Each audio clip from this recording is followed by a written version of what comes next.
नमस्कार दोस्तों,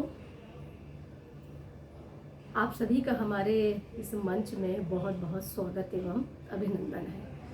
आज हम लोग एक नए मुद्दे पर बातचीत करने के लिए यहाँ पर उपस्थित हुए हैं। आप सभी जान रहे हैं कि बिहार विधानसभा का चुनाव होने वाला है 2025 में, और यूपी और बिहार का जो चुनाव है ये बहुत बड़े लेवल पे होता है, क्योंकि यहाँ संख्या भी ज़्यादा है और इस चुनाव पे सभी लोगों की नज़रें टिकी होती हैं कि चुनाव कैसे होगा, किस रूप में होगा, किस तरह से होगा, क्योंकि ये बहुत बड़े क्षेत्र हैं हमारे चुनाव के।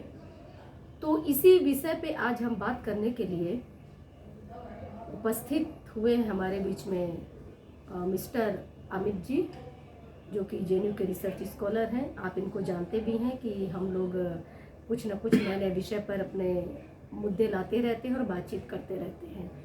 तो कुछ सवाल जवाब हम अमित जी से करेंगे और वो चाहेंगे कि आप तक वहाँ की राजनीति के बारे में, वहाँ के चुनाव के बारे में, इस चुनाव से क्या फ़ायदा होगा, महिलाओं की क्या भूमिका होगी, किस किस रूप में होगी, जिस तरह से वहाँ पर बेरोजगारी है, महामारी है, बहुत सारी प्रॉब्लम है। तो इस चुनाव से महिलाओं को क्या लाभ मिलेगा और किन किन क्षेत्रों पे ये चुनाव हमारे लोग कराएंगे जिससे हमारी जनता को क्या लाभ मिलेगा। तो आइए जानते हैं अमित जी। अमित जी, मेरा पहला सवाल आपसे यही है कि बिहार में 2025 में होने वाले चुनाव में मुख्य मुद्दे क्या होंगे, इसको आप किस रूप में देखते हैं? सबसे पहले तो डॉक्टर रिंकी आपको धन्यवाद ये मौका देने के लिए और इस मंच पर ये डिस्कशन करने के लिए। खास करके जो भी टॉपिक आप डिस्कस करती हो बहुत ही महत्वपूर्ण टॉपिक होता है और लगातार हम लोग का प्रयास होता है कि जो दर्शक हैं उनको सही जानकारी मिले। और निश्चित तौर पर बिहार से बिलोंग करने की वजह से भी ये हमारे लिए टॉपिक बहुत अहम है। और आपने ये पूछा कि बिहार में 2025 में चुनाव है, उसके क्या क्या मुद्दे हो सकते हैं। देखिए, मुद्दे तो बहुत हैं। बिहार एक गरीब राज्य है। जब से झारखंड बिहार से अलग हुआ, वहाँ से नेचुरल रिसोर्सेज भी पूरी तरह से चले गए। बिहार की परिस्थिति ये है कि देश हो विदेश हो, खास करके देश में भी हम बहुत सारे जो औद्योगिक राज्य हैं उनकी बात करें तो बिहार के मजदूरी के और मजदूरों के बिना, मतलब जो भी मजदूर वहाँ काम करते हैं उनके बिना आपका इस देश का औद्योगिकीकरण नहीं चल सकता है। जो सस्ते मजदूर हैं वो बहुत सारे राज्यों के औद्योगिक विकास के रीढ़ हैं, उनके अर्थव्यवस्था के रीढ़ हैं। कोई ये स्वीकार करे या न करे, अगर बिहार के मजदूर न होंगे तो शायद भारत की जो औद्योगिक व्यवस्था है, औद्योगिक अर्थव्यवस्था है, वो शायद कोलैप्स कर जाए। ठीक है, ये इस बात को समझना चाहिए। लेकिन इसके कीमत पर बिहार को क्या मिला है? इस कीमत पर बिहार को कुछ नहीं मिला है। केवल बिहार को इस रूप में दिखाया जाता है कि बिहार में कुछ नहीं है, बिहार में केवल जाति है, बिहार में केवल जाति है। लेकिन इस बिहार को इस कंडीशन में पहुंचाने वाले लोगों पर कम चर्चा होती है। किसने पहुंचाया बिहार को इस परिस्थिति में? सारे राज्य जो आज कहते हैं हम विकसित हो गए, वो विकसित कैसे बने? किनके कीमत पर बने? किनका एक्सप्लॉइटेशन करके बने? आज भारत के हर कोने में जाइए, मजदूर मोस्टली आपका बिहारी मिलेगा। हम अगर ये कहें कि चलिए सारे बिहारियों को वहां से उठा के ले आकर के बिहार में हम रोजगार दे देते हैं, और ये कोई भी विकसित राज्य नहीं चाहता है। वो विकसित राज्य चाहता है कि बिहार गरीब बना रहे। हम ऑन द रिकॉर्ड ये बात आपसे कह रहे हैं। हर कोई को सस्ता लेबर चाहिए और वो सस्ता लेबर बिहारी देता है, लेकिन उस लेबर की कोई कीमत नहीं अदा करना चाहता।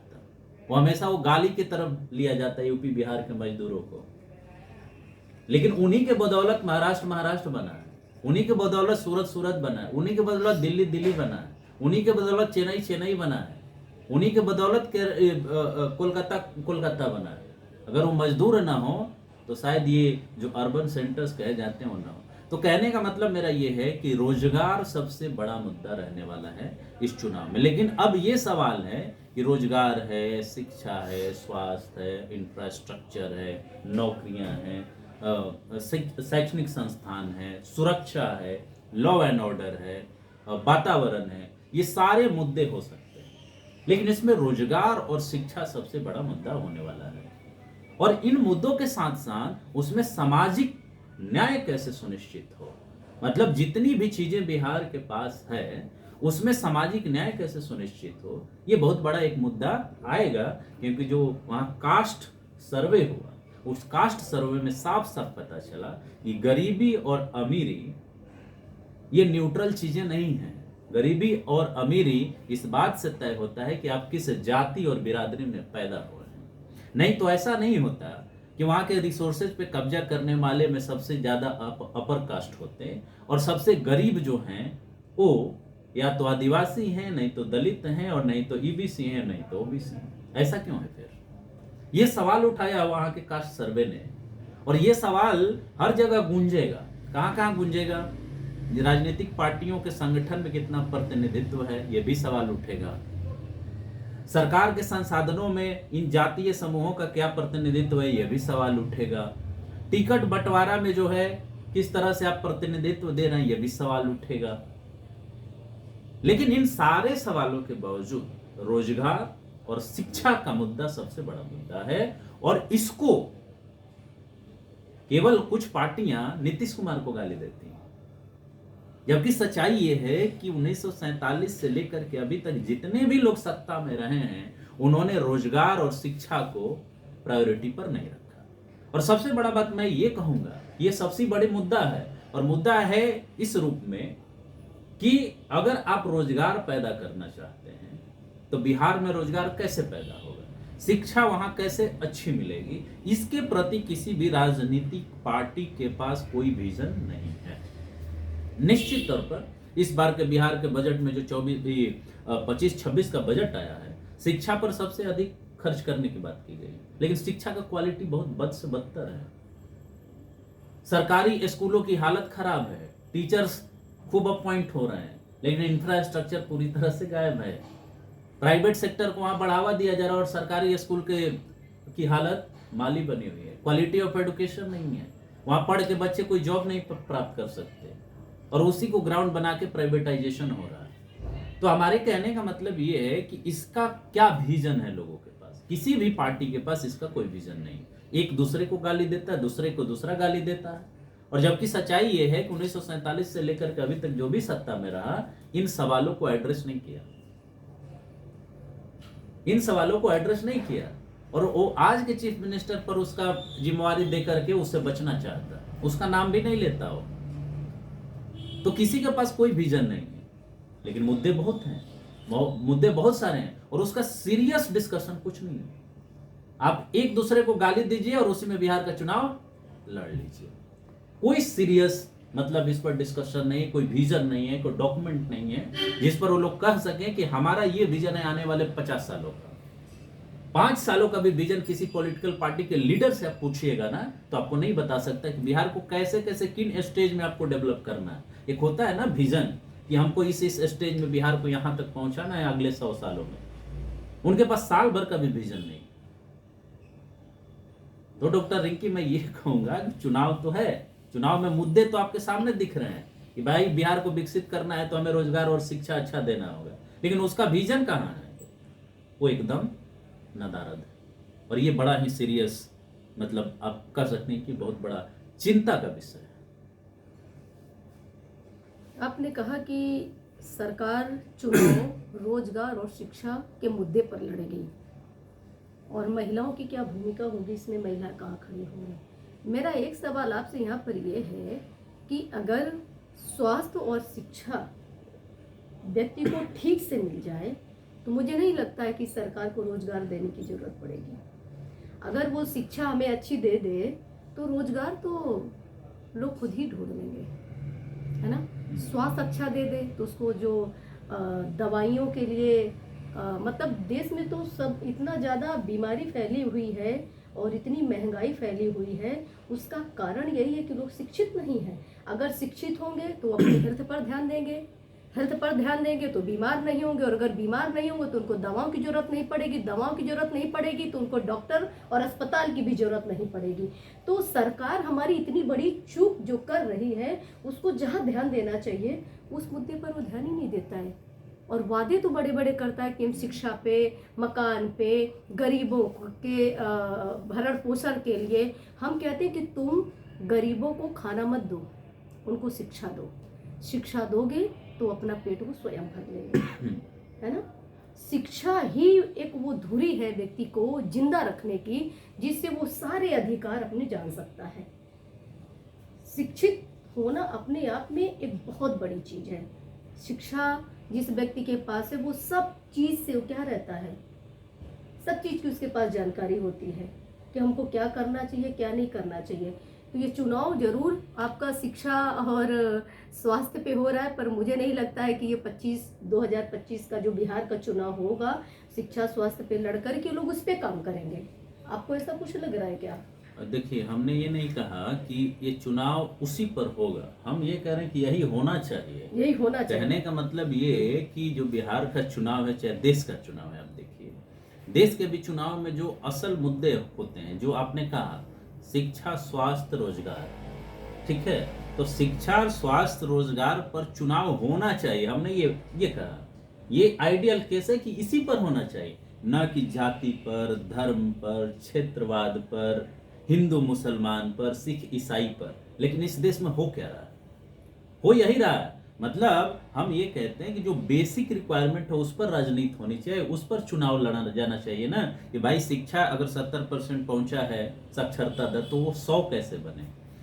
हेल्थ सेक्टर में अगर ये कमी है, लोगों को हेल्थ नहीं मिल पा रहा है, तो हेल्थ कैसे उनको फ्री में दिया जाए, इस पर बात होनी चाहिए ना। किस चुनाव में इस पर बात होता है? किसी चुनाव में नहीं होता।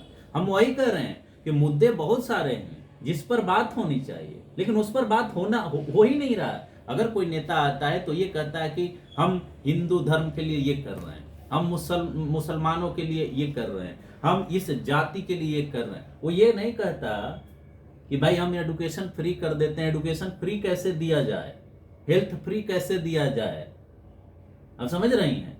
करप्शन अगर सिस्टम है तो उसको दूर किया।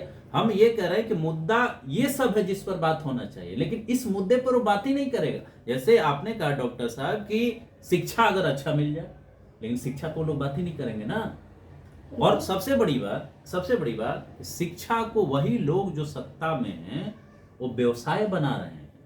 वो शिक्षा चाहते ही नहीं है कि अच्छा शिक्षा उन लोगों को मिले जो इसके लिए डिजर्व करते हैं। और निश्चित तौर पर जब आप अच्छा शिक्षा देंगे, और हम उसी शिक्षा में आपकी बात को जोड़ रहे हैं कि रोजगार परक शिक्षा देने की भी जरूरत है, केवल शिक्षा नहीं, रोजगार परक शिक्षा।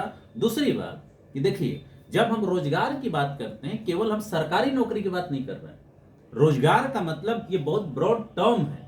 रोजगार का मतलब वो रोजगार सरकारी भी हो सकता है, गैर सरकारी भी हो सकता है। और गैर सरकारी का कोई भी प्लानिंग बिहार के किसी पॉलिटिकल पार्टी के पास नहीं है, आप उठा के देख लीजिए। मतलब जब बिहार विभाजित हुआ उसके बाद से इंडस्ट्री कैसे लगेगा, कहाँ लगेगा, बंद पड़ी मिलें कैसे चालू की जाएंगी, नई मिलें कैसे लगेंगी, रोजगार मतलब औद्योगिकीकरण कैसे होगा, सर्विस सेक्टर कैसे डेवलप होगा, इसका कोई विजन नहीं है। विजन इतना आता है कि जो बजट आया उस बजट में हम इस पर इतना खर्च करेंगे। एक लॉन्ग टर्म विजन अभी भी लैकिंग है बिहार में। और किसी पॉलिटिकल पार्टी के पास ये बड़ा इजी होता है कि एक मुख्यमंत्री जो इनकम्बेंट है उसको गाली दे दीजिए और सारे चीजों का, सारे खामियों का ठिकरा उसी पे फोड़ दीजिए, ताकि बाकी चीजों का डिबेट डिस्कशन ही ना हो। समझ रही हैं? तो मैं वही कह रहा हूं कि जो बेसिक आपकी रिक्वायरमेंट है, रोटी कपड़ा मकान, रोटी कपड़ा मकान पर आप उठा के देख लीजिए और बताइए कि कितनी पॉलिटिकल पार्टियां बात करती हैं। नहीं करती ना, नहीं करती। और वो अगर कर ही दें तो फिर समस्या ही खत्म हो जाए ना।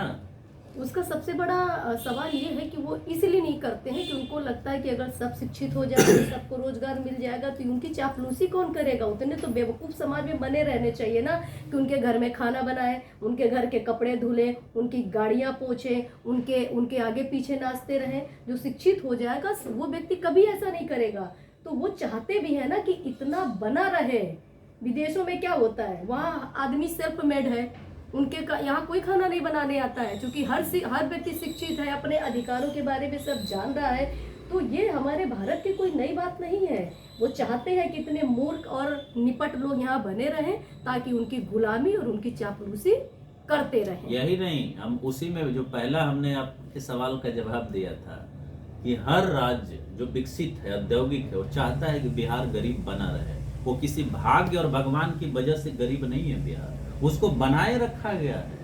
और ये इसका ब्लेम मैं केंद्र की सरकार पर भी डालता हूँ कि जो भी पीछे की सरकारें रही हैं उसने बिहार को गरीब बनाए रखने का एक प्लानिंग डेवलप क्योंकि किया। उनकी ही मजदूरी से बड़ी बड़ी बिल्कुल कंपनियां खड़ी बिल्कुल। हुई हैं। और आज भी मैं आपको बता दूं कि बिहार को स्पेशल स्टेटस देने की जब मांग करी जाती है तो बहुत सारे केंद्र सरकार के लोग हैं जो विरोध करते हैं इसका, इसलिए कि अगर बिहार डेवलप हो जाएगा तो बहुत सारे जातियों का जो जो विशेषाधिकार है वहां पर बना हुआ वो टूट जाएगा। लोग शिक्षित हो जाएंगे तो क्वेश्चन करेंगे, लोग वहां पे रोजगार मिलने लगेगा तो मतलब आप महाराष्ट्र से लेके जहां जहां जिन जिन शहरों में बिहारी मजदूर हैं वो छोड़ करके आ जाएंगे बिहार में। लेकिन ये बिहारियों का नेचर नहीं हो, जहां जाते हैं वहां बना लेते हैं। लेकिन कहने का मतलब कि अगर वो वापस आ गए और सस्ता मजदूर खत्म हो गया। अब अभी देखिए परिसीमन की जो बात हो रही थी, तो परिसीमन के बातचीत के दौरान ये जनसंख्या वाली बात आई।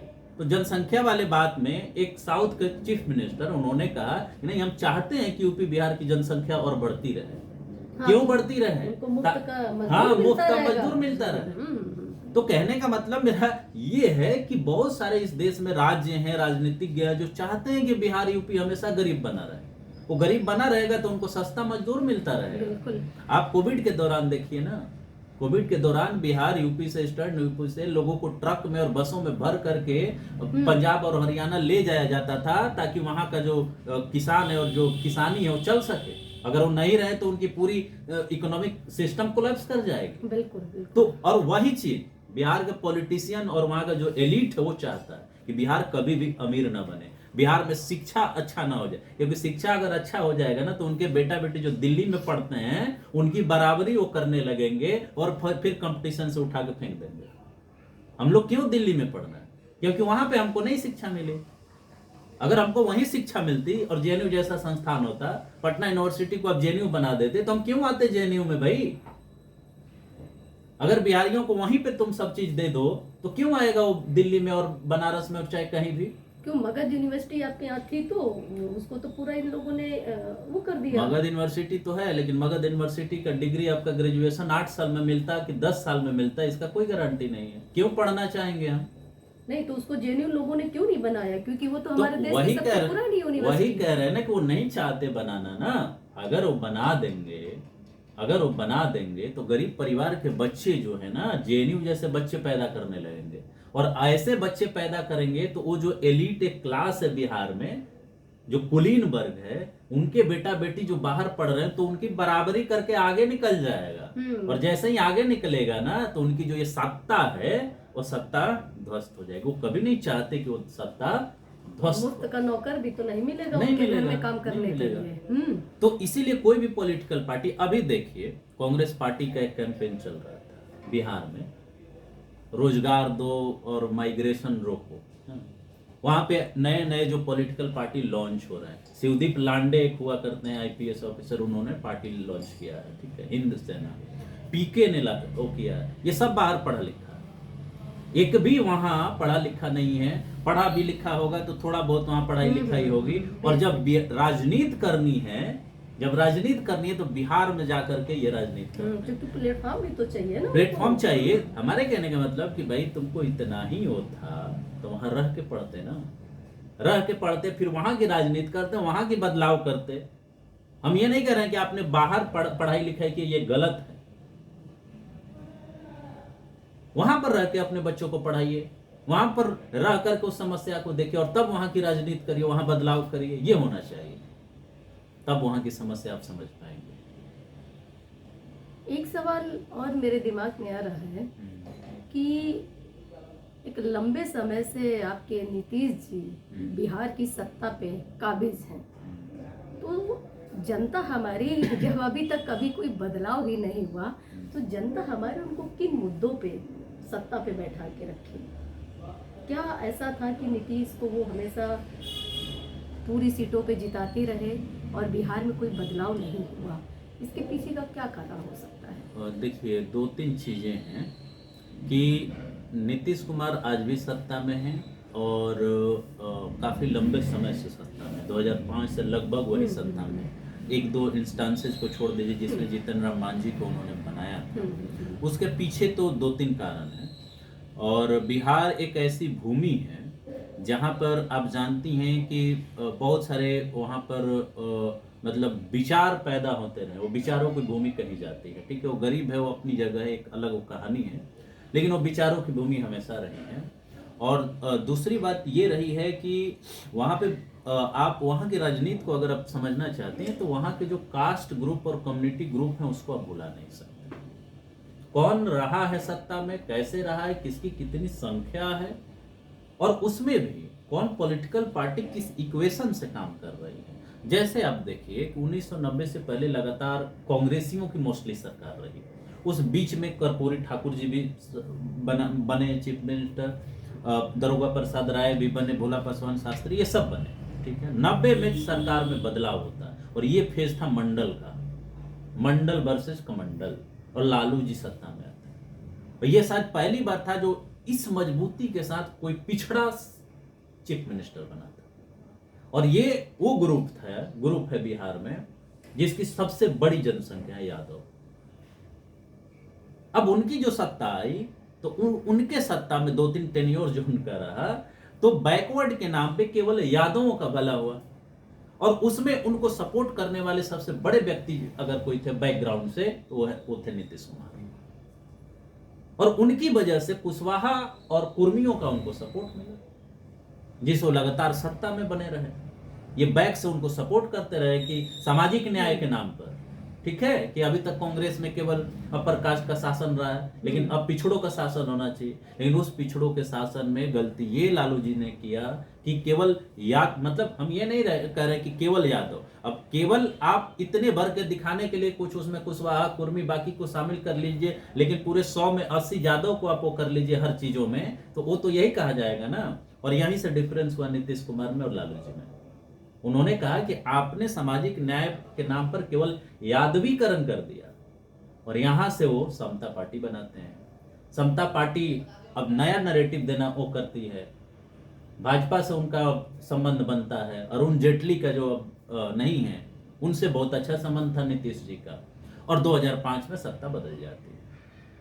अब रही बात कि नीतीश कुमार कंटिन्यू कैसे हैं, तो नीतीश कुमार केवल इसलिए नहीं कंटिन्यू हैं कि वो कुर्मी और कुशवाहा गठबंधन से जीतते रहे, उन्होंने काम किया, इस बात को आप नहीं भूलना सकते। जो 1990 के से लेकर के 2005 तक लालू जी ने काम किया, उससे पहले के जो लोगों ने काम किया उन्होंने काम किया, लेकिन जो काम करना चाहिए था, जिस रूप में करना चाहिए था, वो नहीं हुआ।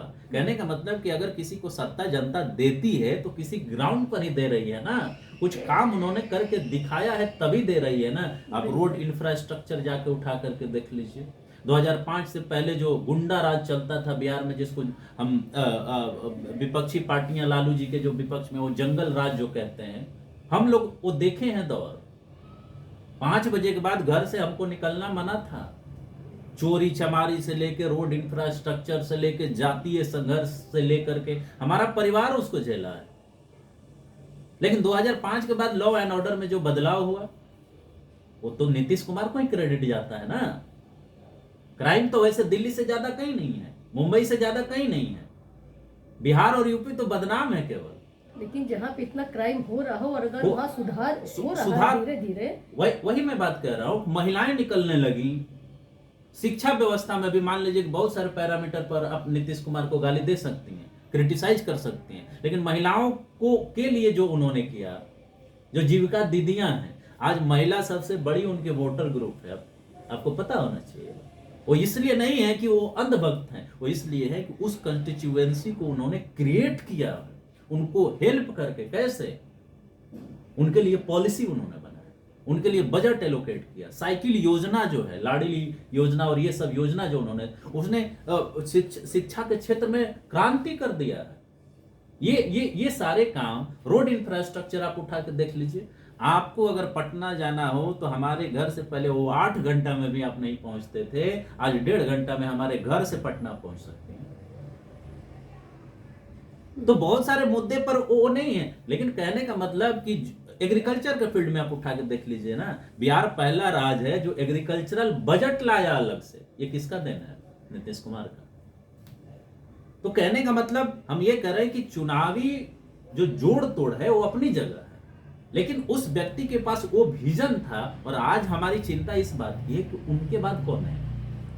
भाई ये वैसा विजन, जो भी उनके पास विजन है, लिमिटेड हो सकता है, लेकिन उनके बाद किसके पास ये विजन है? ये सबसे बड़ा क्राइसिस है इस चुनाव में। उनका उम्र होते जा रहा है, हेल्थ उनका ठीक नहीं है, तो आने वाले समय में उस कारवां को कौन आगे बढ़ाएगा? एक बिहारी होने के नाते हमको इस बात का डर होता है कि नीतीश कुमार ने जो लकीर खींचा है, उस लकीर के बराबर कोई है ही नहीं।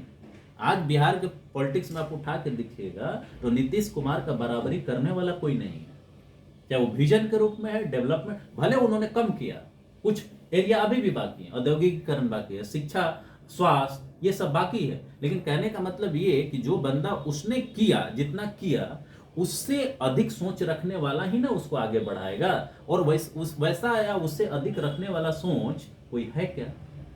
तो हमको अभी नजर नहीं आता कि वैसा कौन है। और यही वजह है कि नीतीश कुमार का कोई विकल्प नहीं।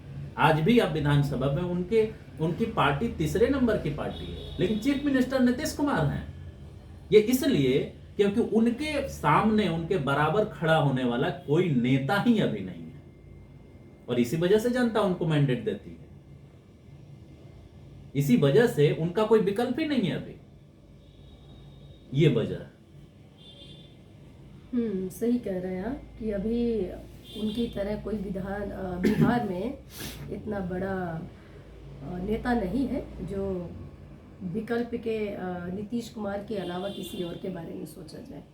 और जहाँ पर चीज़ें इतनी बिगड़ी हुई हो तो उसको संभालने में, सुधारने में बहुत वक्त लगता है। लोग अपने घर को भी नहीं सुधार पाते, और जहाँ पर पूरे एक राज्य को सुधारना हो, और जहाँ पर परिस्थितियाँ बिल्कुल बिगड़ी हुई हो, बद से बदतर हो, तो ये उम्मीद करना मतलब बेवकूफ़ी होगी। इसको मैं बेवकूफ़ी कहूँगी कि 15-20 सालों में लोग ये सोचे कि बिहार पूरी तरह डेवलप हो जाए। यहाँ लोग 100 साल और 75 साल में अभी देश में कुछ नहीं कर पाए हैं, जहाँ पर अब मुझे नहीं लगता है कि उसके बारे में बहुत ज़्यादा बात करने की और कहने की ज़रूरत है, आप सभी जानते भी हैं। अगला सवाल हमारा आपसे ये है कि बिहार विधानसभा चुनाव 2025 में महिलाओं की भूमिका को आप किस रूप में देखते हैं? महिलाओं की भूमिका बिहारी विधानसभा चुनाव नहीं, आप लोकसभा चुनाव में भी देखी होंगी, बहुत बड़ी भूमिका है। और सबसे बड़ी भूमिका इस रूप में जो नीतीश कुमार ने वहाँ क्रिएट किया। महिला पहले ये नहीं सोचती थी कि हम एक अलग वोटिंग ब्लॉक हैं। आज बिहार में हमें लगता है कि एक दो ही राज्य होंगे बिहार जैसा जिन्होंने पंचायती राज संस्थानों में, पंचायती राज व्यवस्था में 50% रिजर्वेशन दे रखा है महिलाओं को। ये बहुत रेयर है, और ये नीतीश कुमार ने लागू किया है। और आज महिलाएं हर जगह आपको दिखेंगी, शासन में, प्रशासन में, मुखिया के रूप में, पंचायत समिति सदस्य के रूप में। ये चीजें जो अभी हमने जीविका दीदी का कंसेप्ट बताया, इन चीजों ने रिजर्वेशन, जुडिशियरी से लेके हर चीजों में 33% रिजर्वेशन उन्होंने महिलाओं को दे रखा है। इससे क्या हुआ कि नीतीश कुमार के फेवर में महिलाओं का एक वोटर ब्लॉक क्रिएट हुआ। किसी महिला से अगर पूछिएगा, दूसरी बात, लॉ एंड ऑर्डर सुधरने से सबसे ज्यादा फायदा किसको हुआ? महिलाओं को। अब आज वो रात में पटना के रोड पर निकलिए तो 12 बजे महिला घूमते दिख जाएगी आपको। आप मैरिन ड्राइव पर जाइए, महिलाएं बाइक चलाते हुए दिख जाएंगी, स्टंट मारते हुए दिख जाएंगी। 2005 में ये संभव था क्या? नहीं संभव था। यही नहीं, जो दारूबंदी हुई है, आप कितना भी लाख क्रिटिसाइज कर लें, लेकिन सबसे अधिक फायदा किसको हुआ है? दारू पी करके घर में जब हस्बैंड जाता था तो किस पर अपना भड़ास निकालता था? वो थी महिला। डोमेस्टिक वायलेंस के केसेज में मतलब स्टीप ड्रॉप आया है बिहार के अंदर। ये कैसे हुआ? ये दारू के बंद होने से हुआ। आप लाख क्रिटिसाइज करें, आज किसी हस्बैंड का हिम्मत है कि दारू पी करके जाकर महिला के ऊपर चिल्लाए? खाली वो बोलेगी कि हम फोन करें क्या है? अगर मान लीजिए वो पिया भी है तो उसको ये वो डर से नहीं बोलेगा कि हम पिएंगे। मिली कहाँ से? वो डर से नहीं बोलेगा कि हम पिएंगे। वो एक फोन कर देगी तो उस पर डायरेक्ट अरेस्ट होकर चला जाएगा। और इस वजह से डोमेस्टिक वायलेंस कम हुआ है। इस वजह से उन लोग डर रहे हैं, महिलाओं पे हाथ नहीं उठा रहे हैं। ये जो बदलाव है ये मीडिया को नहीं दिखता, ये इसकी चर्चा लोग नहीं करते हैं कि महिलाएं क्यों नीतीश कुमार को वोट देती हैं। और आने वाले समय में जहां तक हमको लगता है कि नीतीश कुमार से बेहतर उनके लिए कोई विकल्प नहीं है। बिल्कुल। हमारी मम्मी, हमने एक बार ऐसे कैजुअली उससे पूछा कि मम्मी किसको वोट करोगी, और हमको नहीं पता कि वो कैसे जानती है ये बात। हमने पूछा कि किसको वोट करोगी, तो बबुआ नीतीश कुमार के। तो हम बोले कि ये कैसे तुमको पता है कि नीतीश कुमार को करना है? परम नीतीश कुमार के। आप समझ रहे हैं इस मतलब मोटिवेशन को। वो पढ़ी लिखी नहीं है, वो कुछ नहीं है, वो कुछ नहीं पॉलिटिक्स जानती है, लेकिन इसके बावजूद भी हम किसको देंगे? नीतीश कुमार को देंगे। तो ये जो वोटिंग ब्लॉक उन्होंने क्रिएट किया है, ये महज उनको पैसा देके खरीद के नहीं, उन पॉलिसीज से। इसीलिए मैं कहता हूं कि एक विजन होना चाहिए हर पॉलिटिशियंस के पास कि बिहार को कैसे हमें डेवलप करना है। और उन्होंने यही नहीं, ईबीसी महिलाएं जो हैं, एक्सट्रीमली बैकवर्ड कास्ट की महिलाएं हैं, उनका एक अलग कंस्टिट्यूएंसी उन्होंने क्रिएट किया, उनके लिए पॉलिसी बनाकर, उनके लिए लोन की व्यवस्था करके। तो महिलाओं की बहुत बड़ी भूमिका होने वाली है, होना भी चाहिए, होना भी चाहिए। क्योंकि महिलाओं के बिना कुछ भी आधी संभव आबादी नहीं है वो। कुछ भी संभव नहीं है। कहने को लोग जरूर कह दें कि हाँ सब कुछ पुरुषों से संभव है, और पुरुष सत्तात्मक सत्ता है भी, और लोग ऐसा सोचते भी हैं। लेकिन ये बात उन लोगों को समझनी चाहिए कि बिना महिलाओं के कुछ भी संभव नहीं है। आप अकेले कारवां नहीं लेके जा सकते हैं। बिल्कुल बिल्कुल। अगला सवाल हमारा आपसे ये है कि बिहार बहुत पिछड़ा राज्य है, रोजगार और शिक्षा की समस्या बहुत ज़्यादा है। तो क्या 2025 चुनाव में इस समस्या का हल होता हुआ नजर आ रहा है? आप इसको किस रूप में देखते हैं? देखिए डॉक्टर रिंकी, आपने वो सवाल जो हम लोग पहले चर्चा कर रहे थे शुरुआती दौर में ही, कि शिक्षा, स्वास्थ्य, रोजगार आज की सबसे बड़ी समस्या है, और वो देश की भी समस्या है और बिहार की भी समस्या। बिहार में ये बहुत अधिक है, क्योंकि उसका जो अभी आप देखें सामाजिक, आर्थिक और राजनीतिक संरचना, उसमें बहुत सारी चीज़ें ऐसी हैं जिसकी वजह से उसका औद्योगिकीकरण नहीं हो पा रहा है। रोजगार वहाँ पर ज़्यादातर सरकारी क्षेत्र में मतलब इसीलिए ढूंढते हैं लोग, क्योंकि उनको जो प्राइवेट रोजगार कहें या आप कहें कि औद्योगिकीकरण से उपजा हुआ जो रोजगार होता है उसका कोई ऑप्शन ही नहीं है। और इसी वजह से आप देखेंगे कि बिहार के मोस्टली बच्चे कहते हैं सरकारी जॉब मिल जाए, ठीक है, टीचर का जॉब मिल जाए, क्योंकि बाकी किसी और चीज़ की वहाँ संभावना कम है। बिजनेस उतना डेवलप नहीं हुआ है, सर्विस सेक्टर उतना नहीं डेवलप हुआ है। तो कहने का मतलब ये है कि ये लॉन्ग टर्म आप कह सकती हैं एक लंबे समय की समस्या है। जो रोजगार की समस्या है, शिक्षा की समस्या है, वो एक दिन में दूर नहीं होगा। और आने वाले समय में जो राजनीति हो रही है या 2025 की जो चुनाव होगी, ये मुद्दा होना चाहिए। हम ये नहीं कह रहे हैं कि यही मुद्दा है, क्योंकि पॉलिटिकल पार्टियां बड़ी चालाकी से इन मुद्दों को गायब कर देती हैं।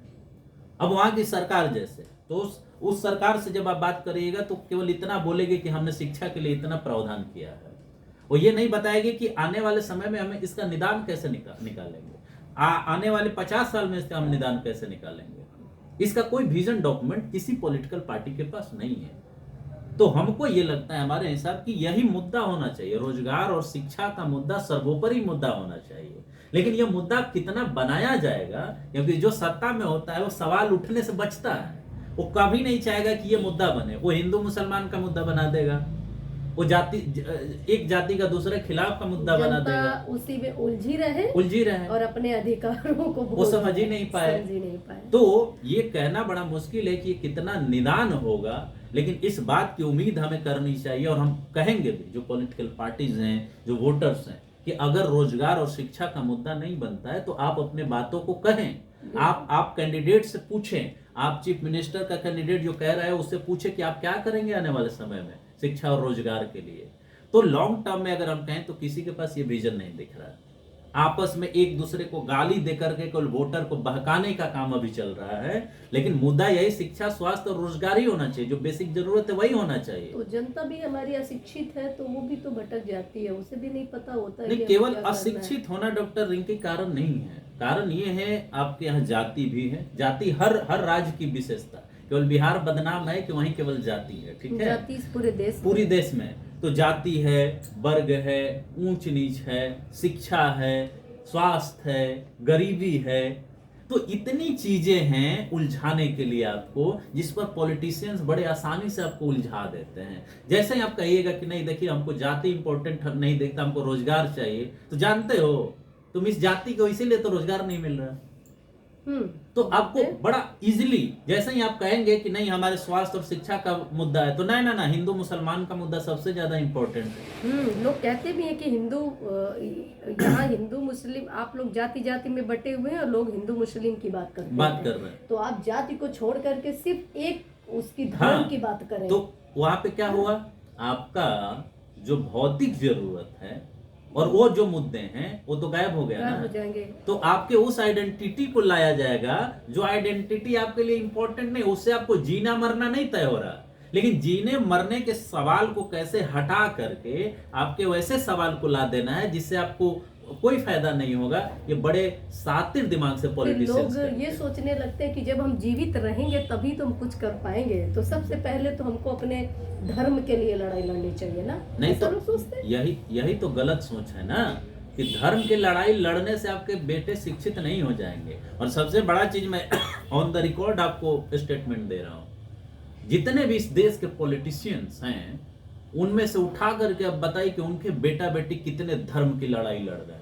वो लोग कभी आपको रोड पे नहीं दिखते हैं, ये बात मैं दूसरी बात कि वो नहीं दिखते हैं और नहीं उनके बेटा बेटी सब में शामिल होते हैं, तो उनके लिए ये सब सर्वोपरि नहीं है, तो आपके लिए कैसे? ये जनता सवाल नहीं पूछती, और जनता को सवाल ये पूछना चाहिए कि भाई तुम बताओ तुम्हारा बेटा बेटी कहां पढ़ रहा है? क्या उनके बेटा बेटी ने को आपने सुना है सरकारी स्कूल में पढ़ते हुए?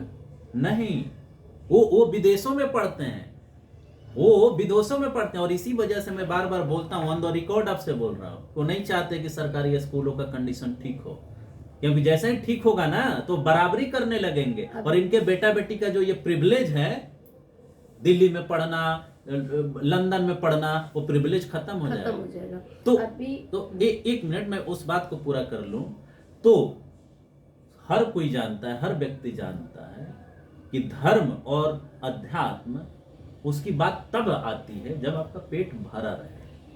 लेकिन वो क्या बताएंगे कि ना पेट भरा होना जरूर नहीं, तुम भूखे रहो लेकिन धर्म के लिए लड़ाई लड़ो। और ये सबसे बड़ी कारण है निर्धनता की, गरीबी की। उनका माइंड ऐसे ही डाइवर्ट किया जाता है, लेकिन उनका बेटा बेटी कभी इस पॉलिटिक्स में नहीं पड़ता। वो जब आना होगा ना तो पॉलिटिक्स में सीधे लॉन्च किया जाता है उसको। तो ये जनता को समझने की जरूरत है कि आपकी भौतिक जरूरत, आपका जिंदा रहना उस भौतिक जरूरत से पूरा होता है, न कि धर्म के मुद्दे से और जाति के मुद्दे से और बाकी मुद्दे से।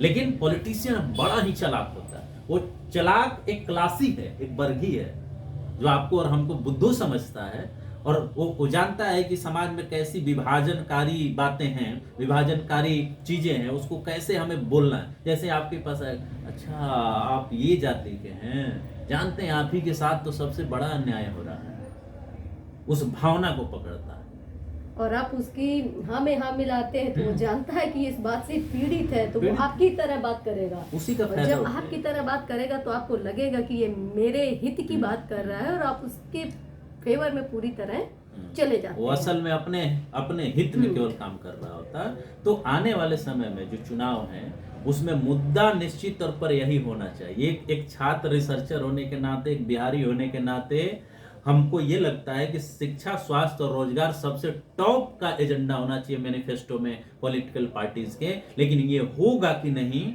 या ये इसका सॉल्यूशन ही निकल जाएगा 2025 के चुनाव में, ये कहना जल्दबाजी होगी। और यही मेरा जवाब होगा आपके तीसरे सवाल का। ये मेरा अंतिम सवाल था और तीसरा सवाल था। आपने हमारे बिहार विधानसभा 2025 का जो चुनाव होने वाला है उसमें आपका ओपिनियन बहुत अच्छा रहा, और जो हमारे दर्शक हैं मैं उम्मीद करती हूँ कि ये वार्तालाप और ये चर्चा शायद उनको पसंद आएगी। तो चलते हैं अब फिर अपनी एक नई कड़ी के साथ और एक नए वीडियो के साथ आपसे मिलते हैं। तब तक के लिए आप सभी का बहुत बहुत धन्यवाद, और जय हिंद, जय भारत। नमस्कार। ये मौका देने के लिए और इस डिस्कशन पर रखने के लिए आपको भी डॉक्टर इनकी बहुत बहुत धन्यवाद। धन्यवाद।